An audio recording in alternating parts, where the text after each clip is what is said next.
Assalamualaikum warahmatullahi wabarakatuh.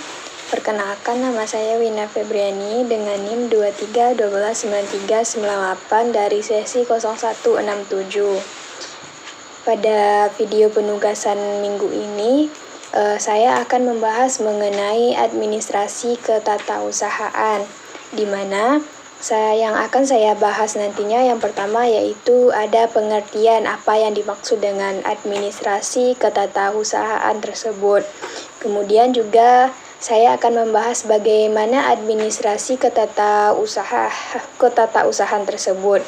Yang ketiga, saya juga akan membahas mengenai bagaimana tata letak kantor di dalam administrasi ketatausahaan. Dan yang terakhir, saya akan membahas mengenai bagaimana peranan guru di dalam administrasi ketatausahaan ini. Jadi, administrasi ketatausahaan ini menurut De Liangji merupakan segenap rangkaian dari aktivitas menghimpun, mencatat, mengolah, mengganda, mengirim, dan menyimpan keterangan-keterangan yang diperlukan di dalam setiap organisasi. Nah, De Liangji ini juga memberikan pengertian mengenai beberapa aktivitas rangkaian yang ada di dalam ketatausahaan tersebut. Yang pertama tadi yaitu ada menghimpun. Menghimpun ini adalah kegiatan mencari dan juga mengusahakan tersedianya segala keterangan yang tadinya belum ada atau berserakan di mana-mana sehingga siap untuk dipergunakan apabila diperlukan. Yang kedua, ada mencatat. Mencatat ini meliputi kegiatan membubuhkan dengan berbagai alat tulis, menulis mengenai keterangan-keterangan yang diperlukan, sehingga terwujudlah tulisan-tulisan yang dapat dibaca, dikirim, ataupun disimpan. Yang ketiga, yaitu mengolah. Mengolah ini berarti bermacam-macam kegiatan mengerjakan sesuatu keterangan-keterangan dengan maksud untuk menyajikannya di dalam bentuk yang lebih berguna atau lebih jelas untuk kita pakai nantinya. Yang keempat yaitu menggandakan, yaitu suatu kegiatan memperbanyak dengan berbagai cara dan alat sebanyak jumlah yang akan diperlukan nantinya. Yang kelima yaitu mengirim, adalah kegiatan untuk menyampaikan dengan berbagai cara dan alat dari pihak pertama ke pihak yang akan menerima. Yang keenam yaitu menyimpan, itu adalah kegiatan menaruh atau meletakkan dengan berbagai cara dan juga alat di tempat tertentu yang aman. Di dalam administrasi ketatausahaan ini ada 3 peranan pokok yang sangat penting. Yang pertama yaitu melayani pelaksanaan pekerjaan-pekerjaan operatif untuk mencapai tujuan dari organisasi. Yang kedua, menyediakan keterangan-keterangan. Dan yang ketiga, membantu kelancaran perkembangan dari administrasi tersebut. Selanjutnya, kita akan masuk ke dalam pembahasan mengenai proses administrasi ketatausahaan. Yang pertama itu ada persuratan atau penata surat. Tata cara persuratan di lingkungan Departemen Pendidikan dan Kebudayaan diatur di dalam Keputusan Menteri Pendidikan dan juga Kebudayaan atau Kemendikbud Republik Indonesia nomor 091/U/1995 pada tanggal 25 April 1995 tentang pedoman dan juga tata persuratan dan kearsipan di lingkungan Departemen Pendidikan. Menurut Kemendikbud ini, surat adalah suatu sarana komunikasi yang digunakan untuk menyampaikan informasi tertulis dari salah satu pihak ke pihak lainnya. Sedangkan menurut Syahril dan Asimidir Ilyas pada tahun 2009, ada beberapa jenis-jenis surat. Yang pertama yaitu surat dinas. Surat dinas ini berisi hal penting yang berkenaan dengan administrasi pemerintahan dan pembangunan yang dibuat oleh lembaga pemerintahan. Yang kedua ada nota dinas. Ini adalah surat yang dibuat oleh atasan kepada bawahan atau oleh bawahan kepada atasan atau setingkat yang berisi mengenai catatan singkat tentang suatu pokok persoalan di dalam organisasi tersebut. Yang ketiga ada memo. Memo ini adalah catatan singkat yang diketik ataupun ditulis tangan oleh atasan kepada bawahan mengenai pokok persoalan kedinasan. Yang keempat ada surat pengantar. Surat pengantar ini ditunjukkan kepada seseorang atau pejabat yang berisi penjelasan singkat mengenai surat, dokumen, dan atau barang bahan lainnya yang akan dikirimkan.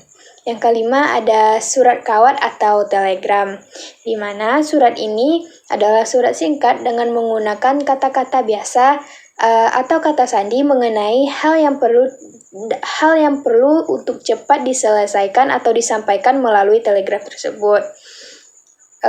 Macam surat yang keenam ada surat keputusan. Surat ini adalah surat yang berisi keputusan tentang suatu hal yang ditetapkan oleh pejabat yang berwenang untuk itu.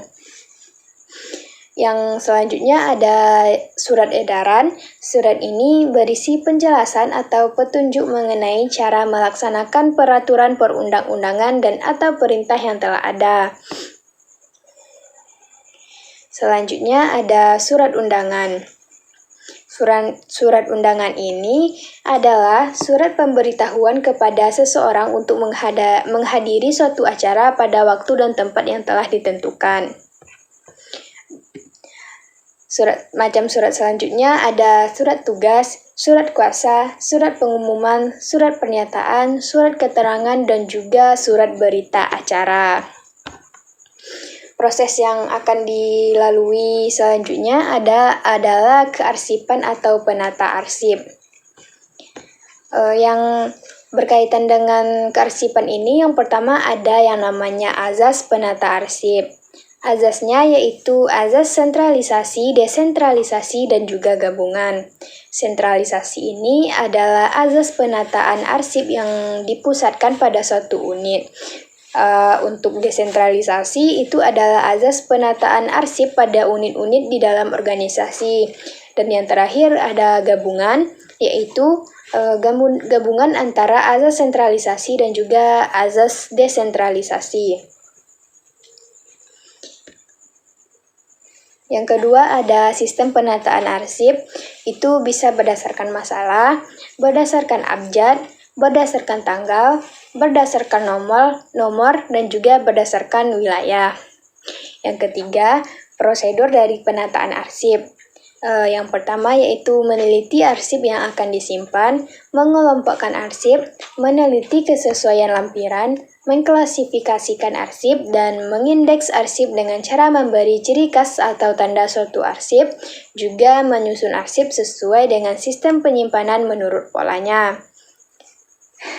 Pembahasan selanjutnya yaitu mengenai tata ruang kantor atau sekolah. Yang pertama itu ada pedoman letaknya. Kantor sebagai tempat diselenggarakannya pekerjaan tata usaha di dalamnya, itu pasti terdapat pegawai, perabot kantor, mesin kantor, dan juga alat-alat yang berbau dengan kantor. Karena kantor itu berfungsi sebagai tempat diselenggarakannya aktivitas kantor, maka penataan yang harus dilakukan itu harus diperhatikan dan harus sesuai dengan kelancaran proses aktivitas kantor yang akan dilakukan. Yang kedua yaitu asas tata ruang kantor. Yang pertama ada asas jarak terpendek, di mana proses tata ruang yang baik itu memungkinkan penyelesaian sesuatu pekerjaan kantor menempuh jarak yang sependek-pendeknya, yakni dua titik yang dihubungkan dengan garis lurus. Dalam hal ini, titik ini kita artikan sebagai meja tugas pegawai, dan titik yang satunya lagi itu meja tugas pegawai lainnya. Asas yang kedua yaitu asas segenap ruangan. Tata ruang kantor ini yang baik mempergunakan semaksimal mungkin ruangan yang ada, sehingga tidak ada ruangan yang akan dibiarkan tidak terpakai. Yang asas yang ketiga yaitu perubahan susunan tempat kerja. Penyusunan tata ruang kantor yang baik itu memungkinkan diadakannya perubahan dengan mudah atau disusun kembali tanpa banyak menelan biaya, waktu, dan juga proses pengerjaannya. Jadi, tata ruang kantor ini bersifat fleksibel dan tidak bersifat permanen. Yang keempat ada asas lingkungan fisik, di mana lembaga pendidikan hendaknya memperhatikan lingkungan fisik di dalam kantor. Kenyamanan dan juga keamanan di dalam bekerja dapat menghemat pengeluaran dan juga tenaga, karena pegawai menjadi lebih energik dan juga sehat, yang secara tidak langsung dapat mempengaruhi pikiran mereka untuk menciptakan ide atau gagasan inovasi baru untuk kemajuan dari lembaga tersebut. Selanjutnya, kita akan membahas poin mengenai peran guru di dalam administrasi ketatausahaan. Guru ini harus berperan atau terlibat di dalam administrasi sekolah, terutama yang berkaitan dengan tata usaha sekolah. Seperti yang pertama itu merencanakan penggunaan ruang-ruang di sekolah, merumuskan kebijakan tentang pembagian tugas mengajar guru-guru. Yang ketiga, menyelidiki buku-buku sumber bagi guru dan buku-buku pelajaran bagi murid-murid. Berperan dalam hal surat menyurat di lingkungan sekolah, berperan sebagai penerima, penyortir, pencatat, pengarah, pengelola, dan penata arsip pada proses surat menyurat. Baik, itulah materi yang dapat saya sampaikan pada video kali ini. Jika terdapat kesalahan, saya mohon maaf. Saya sudahi dengan wabillahi taufiq wal hidayah. Wassalamualaikum warahmatullahi wabarakatuh.